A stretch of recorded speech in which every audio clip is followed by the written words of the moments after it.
अकबरुद्दीन को बोलो 12% नहीं दिए सो नहीं। चड्डी गैंग का हमेशा से मुतालबा रहा है कि आवाम को भटकाने के लिए कि मजलिस इत्तेहादुल मुस्लिमीन ने कभी मुस्लिम रिजर्वेशन बिल पर बात नहीं किया। तो 4% तहफ़्फ़ुज़ात जो मुत्तहिदा आंध्र प्रदेश में मुसलमानों को दिए जा रहे थे, उसका मुकदमा सुप्रीम कोर्ट में आया है। तो मैं आपके ज़रिए चीफ मिनिस्टर साहब से दरख्वास्त करूँगा कि वो एक मीटिंग बुलाकर जो एक्सपर्ट्स है, जो वकला है, उनके साथ बुलाकर ख़ास तौर से उनको अहकामात दें कि इस 4% तहफ़्फ़ुज़ात का तहफ़्फ़ुज़ होना चाहिए और इसको रिटेन करने के लिए जो भी कानूनी जस्तजू जदोजहद है वो की।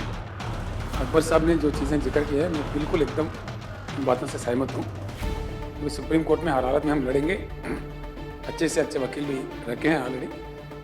डॉक्टर मोहम्मद कासिम, मजलिस इत्तेहादुल मुस्लिमीन, जिम्मेदार विजयनगर डिवीज़न, हल्के नामपल्ली कॉन्स्टिट्यूंसी। मैं आपके दरमियान में आने का मेरा एक ही मकसद है कि चड्डी गैंग के झूठे प्रोपेगेंडा का पर्दाफाश करने के लिए मैं आपके तमाम के दरमियान में आता हूँ। इस बार इन चड्डी गैंग का हमेशा से मुतालबा रहा है कि आवाम को भटकाने के लिए कि मजलिस इत्तेहादुल मुस्लिमीन ने कभी मुस्लिम रिजर्वेशन बिल पर बात नहीं किया। तो मैं आपको बताना चाहता हूं और इंशाल्लाह इसके साथ ही साथ वीडियोस भी अपलोड करूंगा। आप उसको क्रॉस चेक कर सकते हैं यूट्यूब या गूगल पे से कि ये वीडियोस मैंने जो अपलोड किया सही है या गलत है। तो मैं बताना चाहूँगा कि 18 दिसंबर 2016 में जनाब अकबरुद्दीन ओवैसी साहब तमाम MLAs और MLCs BC कमीशन से मिले, एक रिप्रेजेंटेशन दिया कि मुस्लिम रिजर्वेशन को 4% से एनहांस करके 12% किया जाए। लिख के लाए हैं, दिए हैं यहाँ पे, और फिर इसके लीगल पॉइंट ऑफ व्यू से और किस तरीके से दूसरे रियासतों में वो दिया जा रहा है, वो सारी तफसीलात के साथ हम फिर आपको 19 से पहले, क्योंकि रिटर्न में देने का वक्त 19 है, तो इंशाल्लाह हम फिर सारे MLA हमारी पार्टी की तरफ से और मज़ीद तफसीलात आप पूरे उसमें ला के देंगे। उसके बाद 2017 में जनाब अकबरुद्दीन ओवैसी साहब ने ऐवान असेंबली में उठकर चीफ मिनिस्टर से मुतालबा किया और कहा कि आपने वादा किया था कि मुस्लिम्स को जो है 4% से 12% रिजर्वेशन दिलाने का, तो आप इसके ऊपर जल्द से जल्द कार्रवाई करिए। लोग इल्जाम लगाते हैं हुकूमत पर और हुकूमत का साथ देती हुई मजलिस इत्तेहादुल मुस्लिमीन पर कि 12% तहफ़्फ़ुज़ात पे क्या हुआ। तो उसके बाद जो है वक्त के चीफ मिनिस्टर ने 16 अप्रैल 2017 में एक स्पेशल स्टेट असेंबली सेशन बुलाया और उसमें रेजोल्यूशन पास किया। मुस्लिम रिजर्वेशन का जो 4% से 12% किया गया था, तब वहां पर 5 बीजेपी के MLA से मुखालिफत की इस बिल की, तो 5 MLA को सस्पेंड किया गया और सस्पेंड कर इस बिल को पास कर सेंटर को भिजाया गया था। సరే, ఇక ముస్లింలకు రిజర్వేషన్ ఇవ్వన్నా వద్దా అనే దాని మీద నేను ఒక మాట ఈరోజు అంటున్నా అధ్యక్ష. ఎందుకు ఇవ్వకూడదు అధ్యక్ష? నేను పాపం చేసిందా? దేశంలో 1/5 పాపులేషన్ అన్నారు ఈరోజు. లార్జెస్ట్ ముస్లిం కమ్యూనిటీ ఎక్కడుందిరా అంటే ఇండియాలో ఉంది ఈరోజు. సోకాల్డ్ ఇస్లామిక్ కంట్రీస్లో లేనంత పెద్ద జనాభా భారతదేశంలో ఉంది. Under the pretext of they are being Muslim, why should the country deny reservation to them if there is poverty? ఒకవేళ పేదరికం ఉంటే ఎందుకు ఇవ్వకూడదు అధ్యక్ష? ముస్లింలు ట్యాక్స్ కడతలేరా? ముస్లింలు ఈ దేశంలో పౌరులు గారా? ముస్లింలు ఈ దేశ సభ్యులు గారా? ఎందుకు ఇవ్వకూడదు నాకు అర్థం కాదు. ఇది ఒక వితండవాదం పెట్టి కొన్ని పార్టీలు కేవలం మత పిచ్చి పెట్టుకొని ఒక మతం పేరు మీద ఒక వర్గానికి వాళ్ళు తినకపోయినా సరే, ఉపాసం ఉన్నా సరే, వాళ్ళు చచ్చిపోయినా సరే మనం పట్టించుకోవద్దనే పద్ధతిలో మాట్లాడడం అదొక వితండవాదం అవుతుంది, కంజెషన్ అవుతుంది తప్ప కరెక్ట్ కాదు. Yes, this was the item put forth before the people through our election manifesto as election agenda and it was endorsed by the people of the state. అది నేను చెప్పిన అధ్యక్ష. మేము ఒకవేళ 70 సభలలో మాట్లాడమని ఆయన చెప్పినాడు. నువ్వు 70 కాకపోతే 2070 మాట్లాడచ్చు. నీ ఎజెండా నీకుండొచ్చు, నా ఎజెండా నాకుండొచ్చు. నా ఎజెండా మేరకు నేను పెడుతున్నా ఈరోజు. ఎస్, తీసుకెళ్ళి కేంద్రం ముందు పెడతాం. కేంద్రానికి విజ్ఞత ఉంటుందా ఉండదా, ముందుకు వస్తారా రారా, లెట్ విజ్డమ్ ప్రివేల్. తప్పకుండా రాష్ట్రాలు అడుగుతాయి. రేపు జీవన్ రెడ్డి గారు నేను మీకు గ్యారంటీగా చెప్తున్నా, I'm not going to beg, I'm going to fight. డెఫినెట్గా రాష్ట్రాల హక్కులండి ఇవి. రాష్ట్రాలలో ఉండే కంపోజిషన్, రాష్ట్రాలలో ఉండే ప్రజల యొక్క ఎమోషన్స్ని తీసుకెళ్ళి పెడతాం, పెట్టవలసిన చోట పెడతాం. ఇస్తారా ఇయరా నిలదీసి అడుగుతాం. ఒక నీతి ఆయోగ్ సభలో కాదు, ప్రధానమంత్రి ముందుకు రాకపోతే, కేంద్రం ముందుకు రాకపోతే I'm placing it on record. లోక్సభలో కూడా పెద్ద గలబా చేస్తాం, ఖచ్చితంగా హైలైట్ చేస్తాం, దేశం దృష్టి తీసుకొని పోతాం. ఎవరి నీతి ఏంది, ఎవరి పద్ధతి ఏంది, దేశాన్ని ముందుకు తీసుకుపోవడంలో తప్పకుండా అందరి నీతి కూడా బయటకు వస్తుంది. దాని మీద సమాజం కూడా ఆలోచన చేస్తుంది. तो मैं आपको बताता चलूं कि उसके बाद फिर से अकबरुद्दीन ओवैसी साहब ने 20 मार्च 2018 में फिर से एक बार सीएम साहब से उठकर मुतालबा किया इस बिल का, और उस बिल को अमल में लाने के लिए सीएम केसीआर साहब को तवज्जो दिलाई. When Honorable Chief Minister says, always says, when the matter comes about 12% reservation, he says about Tamil Nadu, like how Tamil Nadu is implementing. We'll do that. तो मैं बताना चाहता हूं कि इस चड्डी गैंग के लोग हमेशा कहते हैं कि मजलिस ने कभी मुस्लिम रिजर्वेशन की बिल पर बात नहीं किया. तो मैं और एक चीज पब्लिक को बताना चाहता हूं, आवाम को बेदार करना चाहता हूं कि 2004 में जब कांग्रेस ने हुकूमत में आने से पहले वाईएसआर राजशेखर रेड्डी साहब ने मुसलमानों से जो है वादा किया था कि मुस्लिम्स को मैं 5% रिजर्वेशन दूंगा.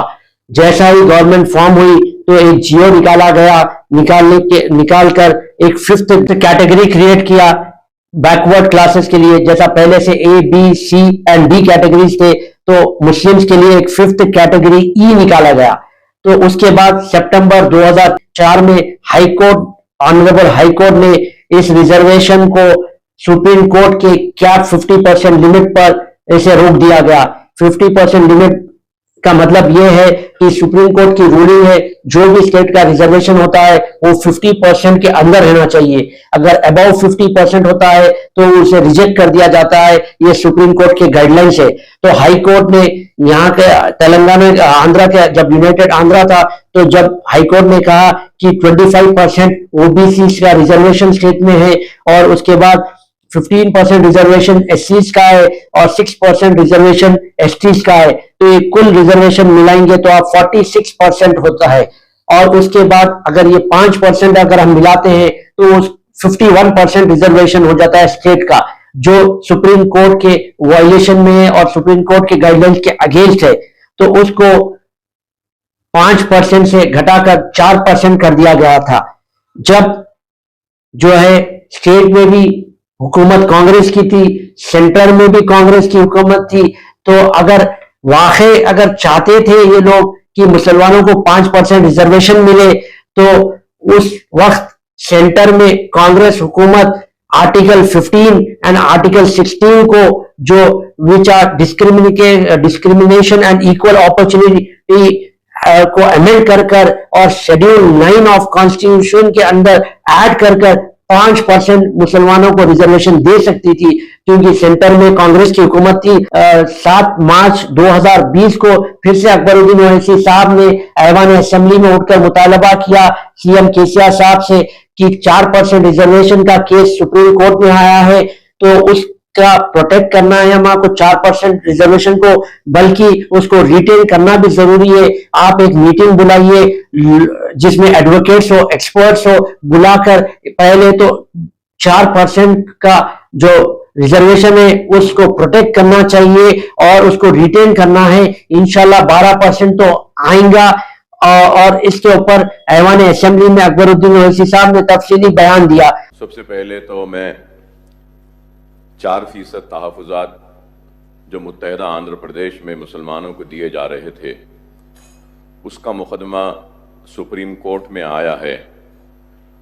तो मैं आपके ज़रिए चीफ मिनिस्टर साहब से दरख्वास्त करूँगा कि वो एक मीटिंग बुलाकर जो एक्सपर्ट्स है, जो वकला है, उनके साथ बुलाकर ख़ास तौर से उनको अहकामात दें कि इस 4% तहफ़्फ़ुज़ात का तहफ़्फ़ुज़ होना चाहिए और इसको रिटेन करने के लिए जो भी कानूनी जुस्तजू जिद्दोजहद है वो की जाए. अध्यक्ष, अकबर साहब ने जो चीज़ें जिक्र की है, मैं बिल्कुल एकदम उन बातों से सहमत हूँ.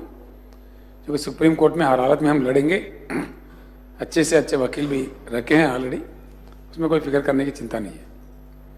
सभी चीज़ मैंने नोट किया है, सारे बातों से कोई मुझे एतराज़ भी नहीं है. सरकार हर चीज़ पे करने के लिए तैयार है. तो मैं आपको ये बताना चाहता हूँ कि वाईएसआर के जमाने में जो 5% से 4% हुआ था, जब भी अमेंडमेंट करते थे तो हो सकता था कि 5% मुसलमानों को रिजर्वेशन मिल सकता था, मगर सीएम केसीआर साहब ने तेलंगाना फॉर्म होने के बाद मुसलमानों से वादा किया, तो उन्होंने स्टेट असेंबली से बिल पास की और पार्लियामेंट में मजलिस इत्तेहादुल मुस्लिमीन और टीआरएस के सारे एमपी ने इस बिल की तारीफ की, मगर सेंटर ने इसको साइडलाइन कर दिया। तो मैं आपके जरिए तमाम वीडियोस में अपलोड करूंगा, आप लोग भी इस वीडियोस को देखिए कि मजलिस इत्तेहादुल मुस्लिमीन ने हमेशा रिजर्वेशन बिल पे बात की और मुस्लिम रिजर्वेशन को बढ़ाने की कोशिश की।